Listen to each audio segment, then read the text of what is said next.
লাইতানি লাম আত্তাখিস ফুলানান খালিলা, আমার তো ধ্বংস, আমি তো জাহান্নামী হয়ে গেলাম। হায় রে হায়, আমি এখন কি করি? আমি যদি এই লোকটাকে বন্ধু হিসাবে দুনিয়ায় গ্রহণ না করতাম, সৎসঙ্গে স্বর্গবাস, অসৎসঙ্গে সর্বনাশ, সঙ্গ দোষে লোহাও পানিতে বাসে। এই আপনার আফসোস করে বলবেন, আমি যদি ওই আব্দুল করিমকে, আব্দুল রহিমকে আমি যদি বন্ধু না বানাইতাম, তাহলে আমি গানে যেতে হতো না। ওকে বন্ধু না বানাইলে আমার গেম খেলতে হতো না। ওই বন্ধুর কাছ থেকে আমি গেম খেলছি। জন্মের পরে জায়গা মানুষ শিখে আসে না, এই যে চিনা করে, এই মানুষগুলি জন্মের পথে চিনা শিখে আসছে। এমন এক বন্ধুর পাল্লায় পড়েছে, চিনা শিখেছে।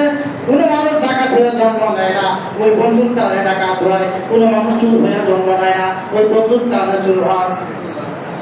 তখন আফসোস করবে না, তুই হাত কামড়ে বলবে, ও আল্লাহ, আমি যদি এই সমস্ত লোকদেরকে বন্ধু না বানাইয়া মসজিদের ইমাম সাহেবকে বন্ধু বানাইতাম, যে জীবনে মিথ্যা কথা বলে নাই তারে বন্ধু বানাইতাম, সুদখোরকে বন্ধু না বানাইয়া যে মসজিদের ইমামতি করে, মসজিদগিরি করে তারে বন্ধু বানাইতাম, তাহলে আজকে আমার জাহান্নামে যেতে হতো না। এইভাবে সে আফসোস করবে আর বলবে, লাকাদ আযাল্লানি আনি যিকরি বা'দা ইয জানি, ও আল্লাহ, এই বন্ধুটাই আমাকে বিভ্রান্ত করেছে, গোমরাহ করেছে, জাহান্নামে নিয়ে যাচ্ছে। বা'দা ইয জানি, কোরআন মসজিদ আমার কাছে আসার পরেও আমাকে গোমরাহ বানাইছে। কোরআন তো আমার কাছে আসছে, এই মসজিদে, পশ্চিম ডিগ্রি মধ্যপাড়া মসজিদে গিয়ে শুনছি কোরআন না মানলে জাহান্নামে যেতে হবে, কোরআন না শিখলে জাহান্নামে যেতে হবে। তারপর আমি মানি নাই। আমার কাছে সত্য কথা আসার পরে আমার এই বন্ধুটাই বলছে, তো পুরা বয়সে কি কোরআন শিখা যায়? আমাদের সে বিভ্রান্ত করেছে, আমাকে সঙ্গে করে গানের মধ্যে নিয়ে গেছে, আমাকে সঙ্গে করে টাকা দিতে নিয়ে গেছে।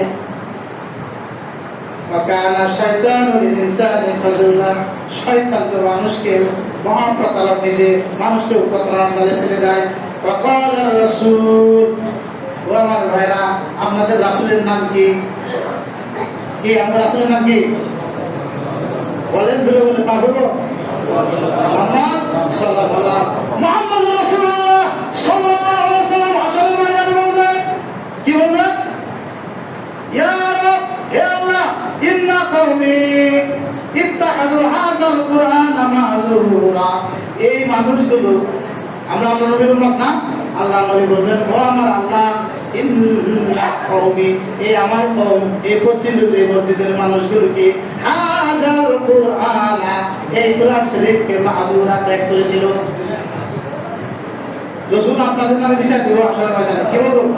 হে আল্লাহ, এই পশ্চিমের মধ্যে মানুষগুলো আমাকে ত্যাগ করেছিল। হাযাল কুরআনা, শেষ শুদ্ধ শেষ। তারপর আমরা কেনা কেনা কোরআন ত্যাগ করছেন, শুনলেন তো কোন কথা? শুই না বেড়ে যাবে, বেড়ে গেলে যার মতো চলাফেরা করবে। এখানে অধিকাংশ মানুষই, 100 মানুষ থাকলে 95 মানুষই কোরআন ত্যাগ করছে। প্রথম ত্যাগ করে কি? এটা করে না, না বলে ত্যাগ করে না। 2 নম্বর ত্যাগ কি? এর অর্থ জানে না। 3 নম্বর ত্যাগ কি? এই কোরআন হচ্ছে নিজে চলে না, পরিবার চালায় না। 4 নম্বর ত্যাগ কি? এই কোরআন অনুযায়ী মির্জাপুর ইমাম চলে না, গাজীপুর সদর চলে না, ঢাকা বিভাগ চলে না, বাংলাদেশে চলে চলে, এগুলো আমাদের দেশ চলে চলে না কেন?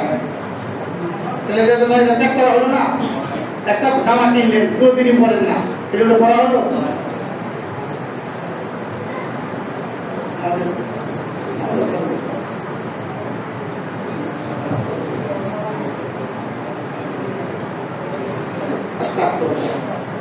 আজকে রমজানের 23 রোজা, আপনি কয় পারা পড়ছেন? মিয়া ভাইরা, কয় পারা পড়ছেন? কয়দিন ঘুরছেন? হাযাল কুরআনা মাহজুরা, এই যে বাপ যারা রয়েছেন, কথায় কষ্ট পাবেন। এই কোরআনের সাথে সম্পর্ক না রাখায় ত্যাগ করা। আমি যে মসজিদে দেখেন, ওইখানে আটকে রাখছে কোরআন, এখানে কোরআন, ওইখানে ধরা যায় না, পড়েন না। যারা কোরআন পড়েন না, তারা কেমনে জান্নাতে যাবে? স্বয়ং রাসূল বিচার দেবে। এই কোরআন নিজেও বিচার দেবে, আল্লাহর কাছে বিচার দেবে না? তাহলে আপনার ভাবে দেবে না? যদি দিয়া থাকে তাহলে বাঁচার উপায় কি? আমরা যতই আপনাদের সাথে চিল্লাচিল্লি করি, আপনাদের শোনেন না, আমরা তো শোনাইতে পারি না। এই কোরআনের সাথে সম্পর্ক না রাখলে কেউ জান্নাতে যেতে পারবে না। ভাই, আজকে মনে করেন বাংলাদেশের প্রধানমন্ত্রী, তার ইজ্জত যদি এই রাস্তা দিয়ে কারা চলে দিকে যায়, রাস্তা লোক করবো না, গাছ ফেলায় পানি দেওয়া ধুলা বন্ধ করবো না। এখন রাস্তায় যদি মনে করে দেখছো কি যত্ন আমার করছে,